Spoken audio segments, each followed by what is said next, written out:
Hello everyone and welcome to the Bacon Boss's podcast, Confessions of a Bacon Boss. This is where we share real stories from behind the scenes of bacon businesses. The wins, the wobbles and the lessons that you only learn by doing. We are Charlotte and Jo, two northern girls who built our own bacon businesses through trial and error, consistency and a hell of a lot of showing up. This podcast is proudly sponsored by Rain Accounting, an expert accountancy firm who support bacon businesses and small business owners to feel confident with their finances. Rain Accountant was founded by Nicole, a straight-talking accountant who understands the reality of running a business alongside real life and believes accountancy should feel supportive, clear, accessible, and most of all, not intimidating. Bacon Bosses is the community and business behind this podcast, created to support hobby bakers and bacon business owners with practical guidance and genuine support. That support also lives inside our membership, the Bake Boss Club, where bakers get ongoing help to build success on their terms. This podcast is one part of that. Honest conversations, shared experiences, and a reminder that you're not doing this alone. Hi everyone, welcome back to another episode of Confessions of a Bacon Boss, the podcast. We are here today with our lovely guest Sandy, who is a member of our Bake Boss Club. So before we get into all of the questions that we've got for Sandy, why don't you just introduce yourself to us, Sandy? Who are you? Where are you based? What is your business? All that kind of stuff. Okay, so I am Sandy and I am based in the Norfolk area.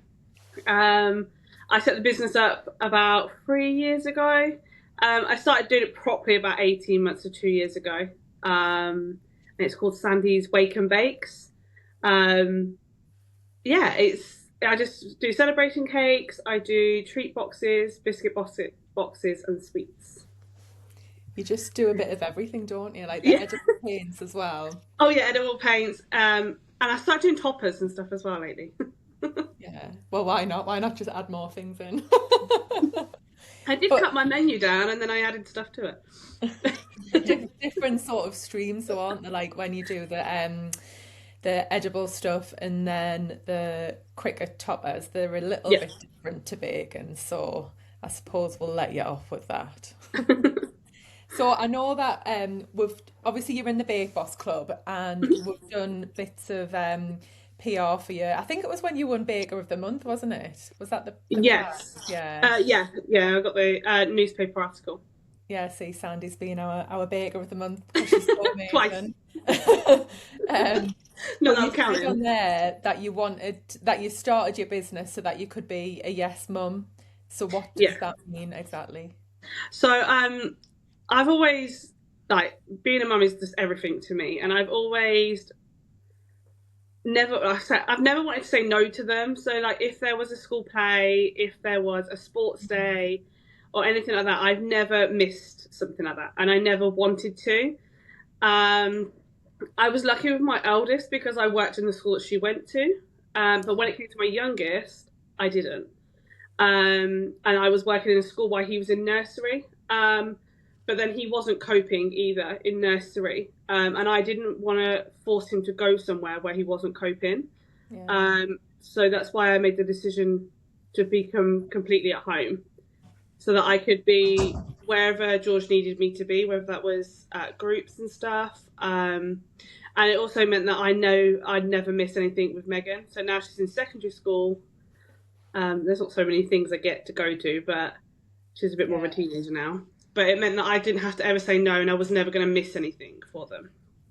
Yeah, I think it's brilliant, isn't it? Like obviously it's hard having a business and you're juggling so many plates because really, like, you're doing everything, like marketing, bacon, like, and everything in between.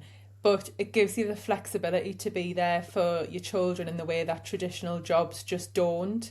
So obviously there's been loads of moments where you've probably realised, like, oh, although it's been hard, like, it's absolutely worth it. But do you think that going through your, is it your son who's got autism? Yeah. So going through his diagnosis and then homeschooling and things, do you think that changed what you wanted from work and from life in general? Yeah, because I always wanted to be a teacher, and that's what I was doing. And I was like, yeah, I love it, I love it, I love it. But actually, um, I find it lots less stressful running my own business than I did being a teacher. Um, Really? yeah, I didn't really enjoy it anymore. But now I don't really have days where I don't enjoy what I'm doing. There's days where I get a bit stressed because I've got a lot of stuff going on, but then I finish a cake and it's all gone, all that stress is gone, or I fulfill an order, or I get a wholesale order, or something like that happens, and I just think, yeah. And it means that, like, my daughter came home yesterday and was like, oh, on Friday, can we do this? And it's like, yeah, okay, that's fine. And I would always make the space, and I have the flexibility to do that very last minute if I need to. And Yeah. that's what keeps me going with it all. Yeah, I think I agree. It's probably the same for me as well. Just having being able to be your own boss, um, it's really worth it when you've got little kids because I think when you've got an employed job, especially if you were a teacher, I know you get like it's term time and on paper it sounds great and you get the holidays off. Day to Mm. day during the term, it's probably quite hard to manage. And you I'd spend most imagine. of the 6 weeks holiday in the classroom setting it up for the next year and doing all of that. And that's what people don't understand. Like, you get the term time off, but also I don't get paid in that time. Like, Yeah, and you are in there working for free, setting up your classroom ready for September, getting your lesson plans done because you don't get time to do that while you're teaching. It all has to be done in your own time. So I think, like, I worked more hours when I was a teacher than I do now. God, well, I can just well imagine. But even like, when the school day starts and when you've got to be there, you've got to think, well, you have to sort your kids out before that point and possibly Mm. drop them off at like wraparound care Breakfast and clubs, things. yeah. So Yeah, it's it'd be breakfast clubs, after school clubs, all that sort of stuff. yeah, Where now I don't have that expense either. yeah, yeah, true. It's just like all things are pointing towards everybody have a cake business. Just I work for know, yourself. well, It's so much everybody gets easier. set up by the end of these podcasts, won't we? I know, yeah. Oh It's no, mad, I isn't do it? love it. It's definitely the best thing that I ever did for me Have you Yeah. and my always just family. been able to bake? Yeah, like I spent the summers when I was growing up. My mum was a single mum and stuff, and so I spent all the summers with my nan, and my nan taught me to bake. So I used to spend literally most of the 6 weeks holiday there, and she used to teach me how to make pasta from scratch. Like, everything was always from scratch. She was a very much old fashioned lady, and Yeah. nothing was bought. Like, it was all made from scratch. So I kind of always did that. Yeah. Um, but yeah, I didn't really think of ever putting it into a business because it just was just something that calmed me down, and I did on a Sunday to relax. Yeah. I think like the concept of a home baker is probably like quite new, I would say. Like or maybe it's just more popular. I don't know. I just never remember seeing home bakers around Yeah. Mm. years ago. Yeah, he was always bought. I know when I grew up, I always had cakes from the shop. Like, Yeah. I don't think I ever had a custom cake. Unless it was someone making wedding cakes, like someone, Yeah. Yeah. you always had a wedding cake maker, didn't you? Like I remember when I was younger, there was wedding cake makers, but like if it came to a birthday, my mum always made me birthday cake. I think Yeah. the new trend, like the smash cakes, they were Yeah, not around when I was younger. Smash cakes are very No, popular now, yeah. I but know. they weren't when I was This younger. this generation are just spoiled. Yeah, I do get a bit upset when they're smashing my cake to pieces, but it's fine. It makes for some good photos. So do you must bake with your kids then and like carry on that sort of tradition? Yeah. So my teenager, she loves baking. Like, she can make cakes and stuff without any help. Like, she's 13 tomorrow. Um and she can make things like that on her own. And George really likes to do things like biscuits and stuff. Like, we make dinosaur biscuits or planet Oh, biscuits, and he loves that sort of stuff. yeah. Um so yeah, both of them are quite like, we were making cakes at the weekend, and he was so excited because his cousin was round, and ended up making cakes with all the cousins and stuff. Yeah. They all made their own mini cake and took it home, sort of thing. Oh, So that's yeah, cute. Do they're they always baking. do they like want to get involved in the business side of things or Yeah, so George not so much, obviously, with his needs and stuff, but Megan comes to markets with me. So if I've got a market at the weekend, she'll come and help set up, and she really likes doing all like the chalkboard and making it all look pretty and stuff like that. Gosh. Yeah, she likes that sort of stuff, and then like she likes talking to the customers as well, and she takes orders, and she'll like pack up orders at the markets and stuff. She loves it.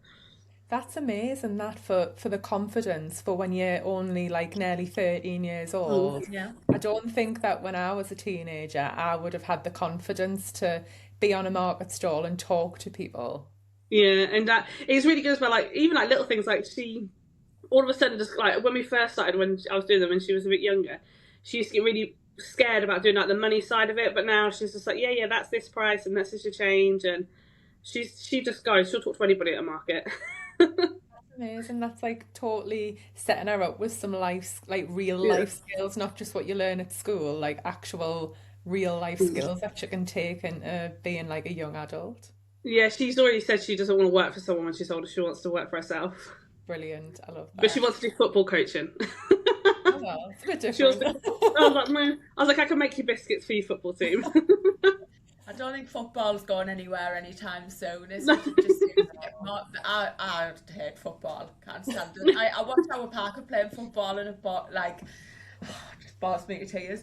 But yeah, it's just getting more bigger and more popular, isn't it? Football. Yeah, she just wants that. But she's adamant that she's not going to work for somebody. She's going to work for herself. That's That's all good. she ever says.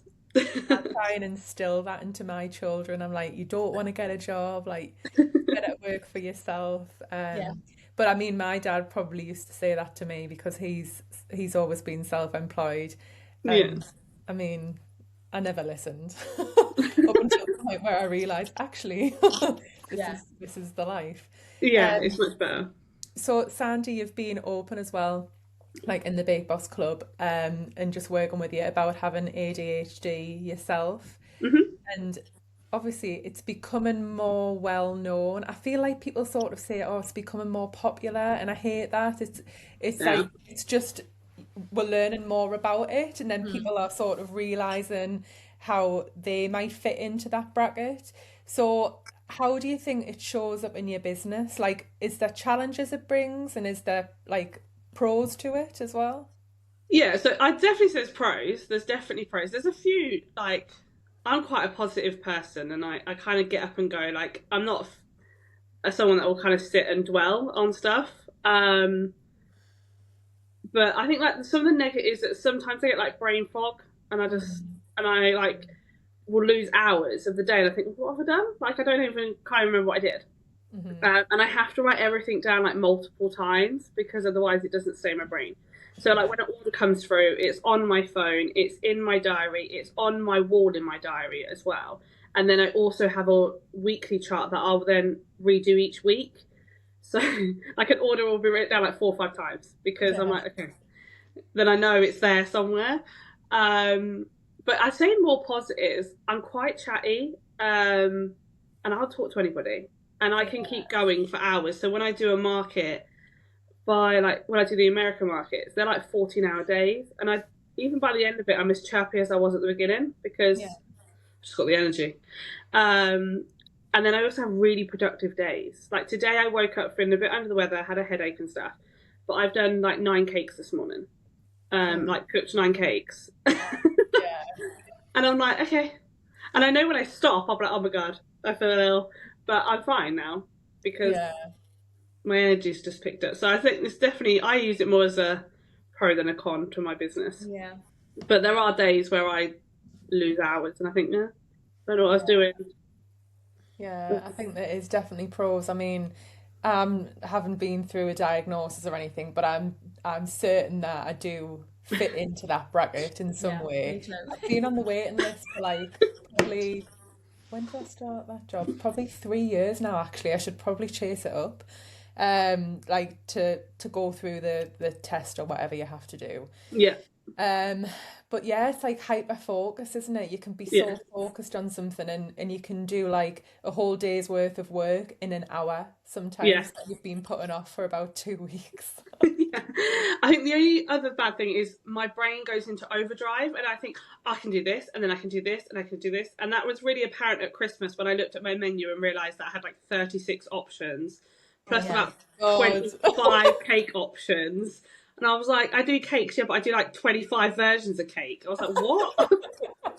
Why do I do so much? Yeah. Like I think I did cakes in every shape, size, height you could think of. And again, with the brownies and like bakes that I've probably done like once in the whole year were still on my menu. It was just, my menu was like 12 pages long or something. But like that's the thing sometimes, isn't it? Like we've been talking about this recently, where people are just sort of on autopilot. Like you just get on in your business and day after day, and you're working in it, but you never reflect on it. Yeah. Like if things are just going okay and there's no major problems, you never really look into it unless you're being really intentional about wanting to grow and get better and more efficient and stuff. So it was only when you took like a step back and had a look that you were sort of thinking, right, I'm gonna cut this down. Yeah. And it's like when we started talking about like my other streams that I want to go down in the business, I had got so many different ideas of all these different things that I was going to do, and I was like, okay, hold on a minute. And then Joe was doing a masterclass, and I was like, right, I'm just going to put everything on pause. Everything's going to go on pause until like this moment, because I knew otherwise I was going to be like putting stuff out here, there, and everywhere, and then regret it. Yeah. Just I need to think get when you start putting other ideas like passive income streams and you have to work on them, they take time, they're not passive at the beginning. Yeah. That's when you start to it did for me when I really thought, right, I need to really like get rid of some stuff off my menu here, because that was when I really started getting serious about my time. Because I was serious about creating passive income, and then I was still offering all these stuff, and I still had bits coming in. Like one day I'd have some Etsy orders, and then the next day someone had ordered a box of 6 cupcakes, and it was all these little bits that kept taking me away from where I wanted to do. So then I was like, right, I need to really like be serious and cut things down here, so that I can just spend a couple of days doing my orders and the other days focusing on my other stuff. Yeah, I think like when you guys say to learn to say no, that's my biggest thing that I've taken into this year. Like I've said no quite a few times already this year. Like, no, I don't do that anymore. Yeah. It's not on my menu anymore. And I'm quite, I'm like, no. Yeah. Once you have your goal ahead and you think, well, if I say yes to that, that's going to be like a full morning to go sorted. And then I'm not going to be able to work on this other thing that's my main goal. And it just gets you so much more focused, doesn't it? Yeah, definitely. So Sandy, you've actually like come quite far because you had a bit of a tough experience with a local baker earlier in your journey, didn't you? I did, yes. Come on then, what happened? Come on then, tell us about it. When I first started, I lived on an army base. I was a civvy, but I lived on an army base. And there was a lady on there who was in military, and she did baking.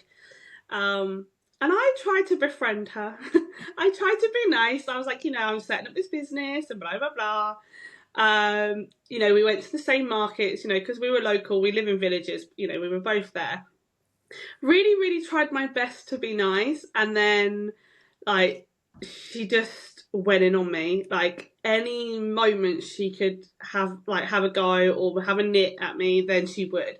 She used to post on Facebook and stuff like that about local bakers undercutting her and stuff like that. And I was cheaper than her, but I was just starting out. I didn't really know how to price, if I'm honest, at that point. And then I would message and say, no, if you're taking this to the market, then I'll make sure I'm taking this. So, we're doing different things. And then she would purposely take everything. Yeah. And she used to say to like the families, I'm military, military stick together. We live on a military base. You should all, support me because we're military. And I was like, this is crazy. She was really she used to badmouth me. She used to say that like I wasn't registered. I hadn't done this. I was like, I am registered. I'm just waiting for my, And then she told everybody that I only got a 2-star rating. I hadn't even had my home visit at that point. I was like, hold on a minute, I've not even had it. So then when I came out as a 5-star, she was like, oh, she got a 2-star to begin with. I was like, this is my first one. Like I've never had one. She was next level. She was horrendous. It says more about the other, it says more about her, I think, doesn't it? But then a year later, she closed down. And I was like, karma. It's karma, isn't it? But that could really stop someone in their tracks. Yeah, there was days where I was like, you know what, it's just too much. I can't fight her and what have you. But what I did learn is that there were certain people that didn't like what she was doing to me, and they would stand up for me, and they actually stopped ordering from her because of what she was doing to me. So she was doing more damage to her own business than she was me, because people didn't like who she was being towards me, which I think was definitely a learning curve, because, yeah, like I said, she then ended up closing down. Isn't that such an interesting point? Like, and we say this all the time, like when people are building their businesses up, to show yourself, and it helps people get to know, like, and trust you more. And her posting like that was doing the absolute opposite. People were then not liking her because it was probably sounding like bullying and passive aggressive. And then even though the cakes might have been great, people might think, well, I don't want to support that business. Yeah, and that's very much. I used to have a lot of people come to me and go, "I'm so sorry, like she's doing that. It's like it's horrible." Like I did say to her in the playground, like that's not very nice. And yeah, it just shows that, you know. And I've always been very much like, anytime I know that someone's a baker, I always reach out. I've always very much been like, there's enough space for us all. And I would never rip down another company like that. That's just not who I am. So, you know, when you think about like that experience and her being like so difficult, what is the contrast to being in the Bake Boss Club where we've got over 80 other bakers in there? It's lovely because, like, you can go in with anything, any question's not too small or not. You know, there's been times where I've put a question and I think I probably know the answer to this, but I just can't. And nobody judges you for that. They just pick you up and be like, no, this is what you need to do. Everybody's there to support each other. Like, there's never been a single like negative comment or, you know, or anything. Yeah, and it's nice. Like, we've got some in the Baking Boss Club. There's quite a few of us in the Norfolk area, so we have our own little like group as well now, because we're all going to meet up and we're going to do a few work ones, and then we're going to do a few like nice meals out and things, which I think is great because we're so all over the place. It's nice that there's like little clusters of people in different areas, which is nice. And I think that's what makes it even better. Like, everybody just is there for everybody. Nobody's trying to tear somebody else down. Yeah. It's lovely, isn't it? It is like a little community where there's no competition. Even when you are close by, like, you're still going to help that baker, even though you know, they're in your area and potentially your competition as well. Yeah, that's what it is. It's just, but it's fine because we're all like, it's, you know, and it's nice as well because it's been recommended. Like, I've had a couple of the bakers in there that are not local to me, but know people local to me and have recommended me, and I've done their cakes. Oh, that's lovely. So I've had a few that have done that. They've recommended, they've gone, you know, oh, my friend lives in Norfolk, you know, and they've recommended me, and I've got orders for it. Which is lovely. Yeah. Befriend your local bakers. I'm like friends with some local bakers around here, and I'm saying we recommend each other. I don't really bake that much now, but back when I was baking, we would always recommend it. Like, if someone would ask me for a fondant cake, I would be like, no, but go to so and so because she'll make you an awesome fondant cake. It's like we have the co-meetings, and my husband's always like, "Why are you not working?" I was like, "Yeah, no, but I'm going on for a chat. Like, it's fine. Just leave me be." Like, because I think, you know what? That's an important part of things, because if you think when you go to a job, you've got colleagues and you might have a break and you'll chat and you'll vent and you've all got something in common, so you can all like chat work. A home baker, you've got no one to talk to all day, apart from when your other half maybe comes in, or the kids, and they're not really that interested in listening to you after a while. So I know when we get excited about getting a new mixer. Oh yeah, that's nice. It's nice when you post things in the group of like, oh, I've got like, when I got my cricket machine, everyone's like, oh my god. I told my husband, he was like, what is that? I was like, it's a machine that I'm going to be able to do this and this, and he's like, oh, okay. And I said, like, being self-employed, it's quite lonely. Like, there's times where I'll sit and talk to myself, and I'm like, I'm having a staff meeting. We're fine. I need a staff meeting. And I'll chat to myself. So, like, yeah, the co-op groups and stuff, they're so nice. And I get, like, I don't think I really miss one, because I'm always like, even if I'm not working, I'm going to jump on at some point, because it's nice just to have a chat and see people. Yeah. Yeah, I think they are some of the things that we chat about. I giggle, and my husband's like, "What are you guys talking about?" I'm like, "It's fine." We talk about everything.